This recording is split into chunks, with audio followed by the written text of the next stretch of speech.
नमस्कार दोस्तों, मैं सनी प्रकाश आज तहे दिल से आपका धन्यवाद करना चाहता हूँ। आज हमारा ये जो यूट्यूब जिस चैनल पे हम लोग बात करते हैं, ये कम्युनिटी आज बड़ी हो गई है और यूट्यूब कैटेरिया में जो मोनेटाइज के लिए जो भी वॉच टाइम की जरूरत होती है, सब्सक्रिप्शन की जरूरत होती है, वो सारे पूरे हो गए हैं। एक्चुअली मैंने कभी भी इस चैनल को प्रोफेशनल तरीके से नहीं लिया। 2018 के बाद मैंने 2020 में इसमें वीडियो डाला, 2 साल मैंने कोई वीडियो डाला ही नहीं।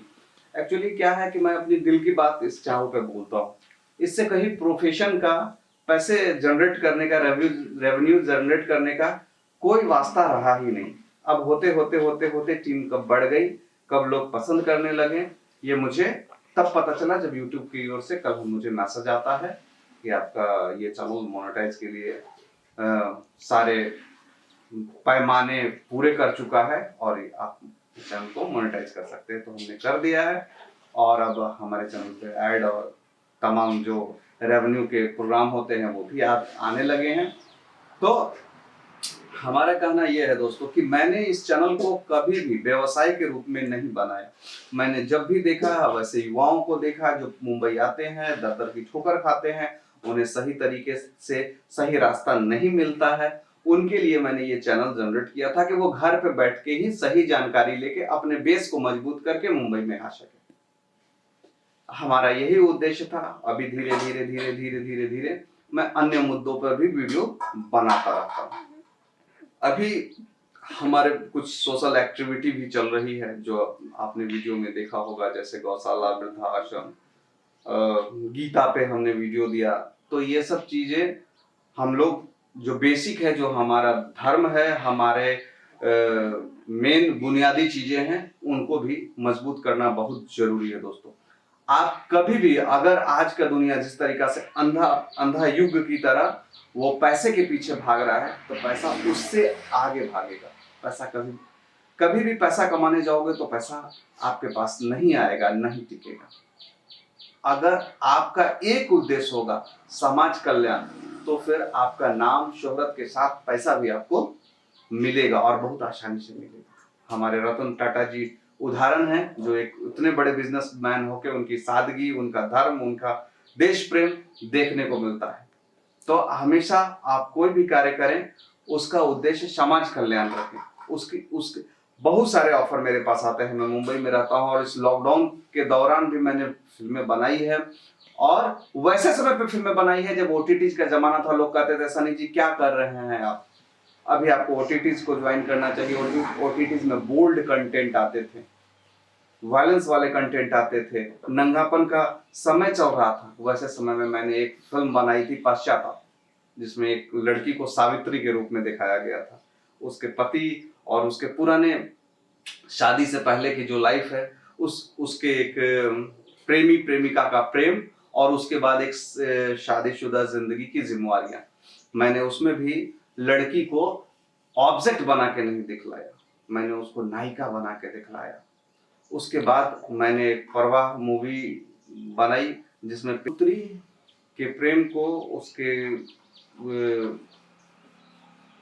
जिम्मेवारी को मैंने दिखलाया है और समाज को एक अच्छा कंटेंट, अच्छी सीख देने वाली फिल्म देगी। फिल्मों की जो कैटेगरी होती है उसमें अलग अलग कैटेगरी होती है। पहली कैटेगरी में वैसे फिल्में आती हैं जो मोटिवेशन देती है, जैसे मिल्खा सिंह, पाम सिंह तोमर और ये मेरी कॉम जैसी फिल्में। इस फिल्मों को देखने से आपको या आपके बच्चों को आगे करने की, देश प्रेम की प्रेरणा मिलती है, अच्छे संस्कार मिलते हैं। दूसरी होती है जो पारिवारिक होती है, जिसमें एक परिवार को जोड़ के रखना, लव स्टोरी, ये सब आपको इमोशनल और इंटरटेनमेंट दोनों देती है। तीसरी जो फिल्में होती है जो हॉरर टाइप की फिल्में होती है और बोल्ड कंटेंट होती है, वो आपको कुछ नहीं देते, वो आपको और आपके दिमाग को खराब करती है। तो वैसे कंटेंट को मैं बनाता नहीं हूँ और कभी समर्थन भी नहीं करता हूँ। आप उस चीज से बचें। उस चीजों को देखने से आपके दिमाग में सही चीजें नहीं आएंगी और ना उसका कोई बेस। जैसे हॉरर फिल्म, उसका कोई बेस नहीं है, आप देखोगे डरोगे, उससे आपका कोई विकास नहीं होने वाला है। तो अच्छी फिल्में देखें, अच्छे कंटेंट देखें, अच्छे चीजों को समझें। और मैं कोई मोटिवेटर नहीं हूं, मैंने कोशिश की है बहुत सारे वीडियो बना के आपको कुछ कुछ बताने की, तो उसका आधार सिर्फ और सिर्फ गीता है, क्योंकि 5000 साल पहले हमारे सबसे बड़े मोटिवेटर कृष्ण ने अर्जुन को मोटिवेशन दिया था और उसको बताया था। तो जितनी भी चीजें थी उन्होंने बता दी थी। आज भी जो समस्याएं आपके पास है उसका जवाब 5000 साल पहले कृष्ण ने दे रखा है। तो वो 5000 साल पहले जो जवाब दे रखा है वो जवाब ही काफी है। आपको खुद गीता पढ़ना है, पढ़ाना है, उसको गिफ्ट करना है। गीता यथास्वरूप, उसमें 2 ही बुक्स हैं, एक रामायण जिसमें बहुत नॉर्मल भाषा में प्रैक्टिकल है, और गीता जिसमें सारे गूढ़ रहस्य, गूढ़ बातें, उसमें आपको सब कुछ मिलेगा।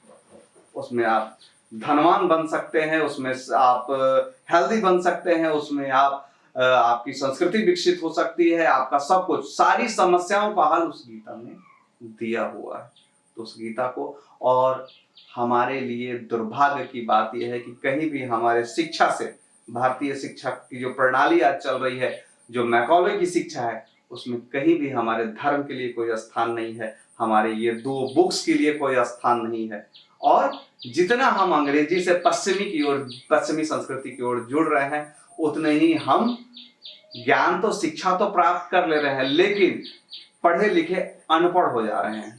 अभी कल के दिन हमें एक पूना से एक माता जी ने कॉल किया था, उनका नाम मैं नहीं लेना चाहूंगा क्योंकि सब ये प्राइवेसी है। वो उन्होंने फोन करके बोला कि आप प्रोड्यूसर हैं क्या? तो मैंने बोला हाँ, मैं एक फिल्म निर्माता हूँ माता जी। उन्होंने बोला कि आपके पास किसी भी न्यूज चैनल वाले का नंबर है क्या?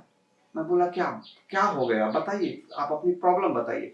बोले हमारा घर है, हमारे पति 2016 में उनका देहांत हो गया, और उसके बाद हमारा बेटा जो एक इंजीनियर है मल्टीनेशनल कंपनी में, हमारी बहू कोई हमारे साथ रहते नहीं है। विगत 9 महीने से हमारे कमरे का लाइट कट गया, बिजली चली गई, मीटर उठा के ले गए लोगों ने, और उस मीटर को ले जाने के बाद मैं अंधेरे में रहती हूँ, हमें कोई देखने वाला नहीं है। जितना हमने उच्च शिक्षा अपने बच्चे को दिया, हम आज उतने ही अकेले हो गए हैं। और वो रोने लगी।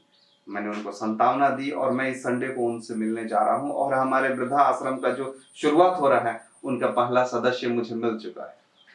यही सोच के मैंने बोला कि अगर आज से कोई आपको तकलीफ होगी तो आप मुझे संपर्क करें, हम आपकी सेवा में हमेशा हाजिर हैं। बोले नहीं बेटा, आप संडे को आ रहे हो ना, आपके लिए मैंने इतने दिन, जितने 9 साल काटे हैं, 10 साल काटे हैं, वो मैं 4 दिन और काट लूंगी।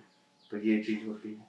तो अपने शिक्षा को, अपने संस्कृति को, अपने धर्म को जानना पड़ेगा, और उसे अपने बच्चों को सिखाना पड़ेगा। नहीं तो जो हाल अभी है उससे भी विकराल, उससे भी खराब स्थिति आने वाली है। टेलर तो आप कोरोना काल में देख ही चुके हैं। कोरोना काल में एक वार्निंग था, उस वार्निंग को जिसने समझा, जो नहीं समझा उसका बड़ा सा सिनेमा आने को तैयार है। उस जगह पे आपका धर्म ही आपको बचा पाएगा। मैंने इस कोरोना काल में पहली बार, शायद मैं कभी देख नहीं पाता, लेकिन कोरोना काल में मैं अपने माता पिता के संपर्क में रहा, उनके साथ मैंने अपना जन्मदिन सेलिब्रेट किया, उनके साथ रामायण महाभारत मैंने देखा। मुझे एक बार लगा कि मुझे ये मौका है कि मैं अपने जिंदगी को सुधार सकूं, सही जगह पे ला सकूं।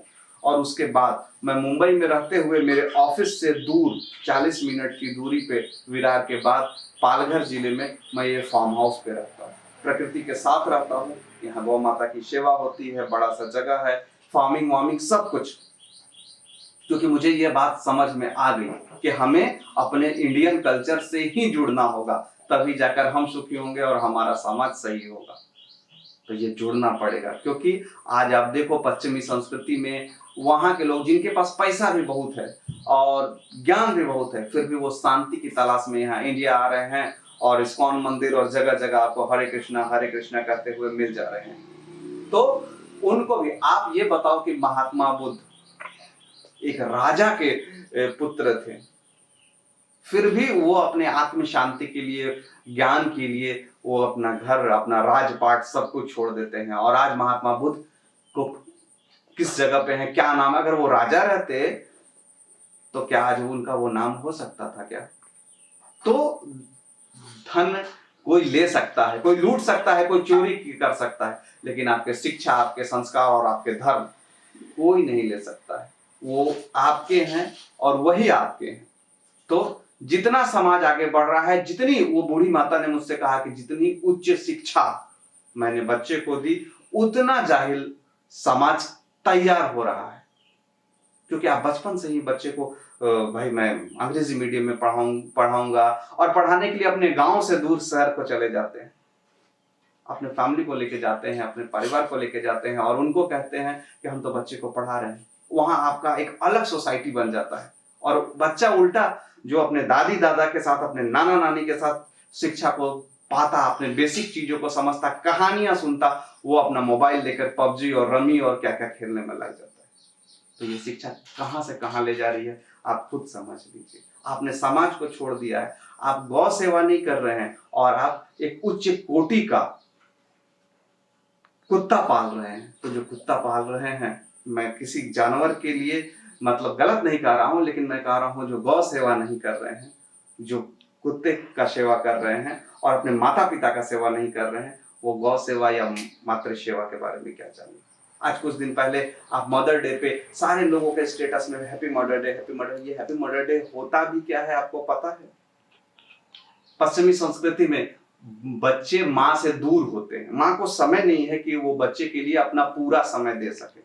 तो मदर डे के दिन माँ अपने बच्चे से मिलने आती है, जहां भी बच्चा वो रहता है, किसी हॉस्टल में, किसी जहां पर भी उसकी परवरिश होती है, स्कूल में, वहां पर वो मदर डे के दिन माँ का दिन होता है, फादर डे। और यहाँ तो रोज ही मदर डे, उठते मदर डे और सोते हुए मदर डे। आप सुबह सुबह कहते हैं गुड मॉर्निंग। गुड मॉर्निंग क्यों कहा जाता है? क्योंकि पश्चिम में बहुत 8-8 महीने सूरज नहीं उगता है। जिस दिन सूरज निकलता है उस दिन गुड मॉर्निंग होता है। यहाँ की तो हर मॉर्निंग ही गुड है।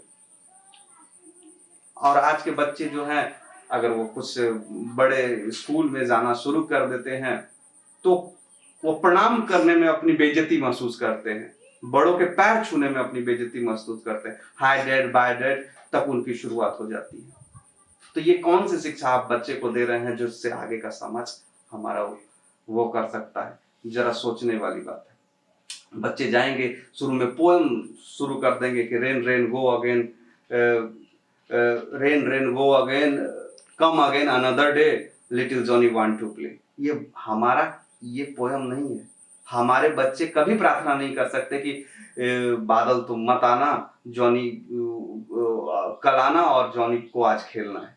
ये हमारे पश्चिम लंदन में ये चीज होती है, क्योंकि लंदन में रोज बारिश होती है शाम को। तो बच्चे ये प्रार्थना करते हैं कि भाई शाम को बारिश मत हो ताकि जॉनी खेल सके। लेकिन हमारे यहाँ बारिश ना हो, हम भगवान को प्रार्थना अगर करने लगे और भगवान सुन लिए प्रार्थना, तो क्या होगा? जिसका 60 से 80% कृषि भारत देश का ये बरसात पे निर्भर है। ये प्रार्थना है नहीं अपना। यहाँ हमारे मराठी में एक पोयम है, एक कविता है, उसमें पोयम में कहा जाता है, एरे एरे एरे एरे पाऊसा तुला देऊ पैसा, पैसा पैसा झाला खोटा, पाऊस काला मोटा।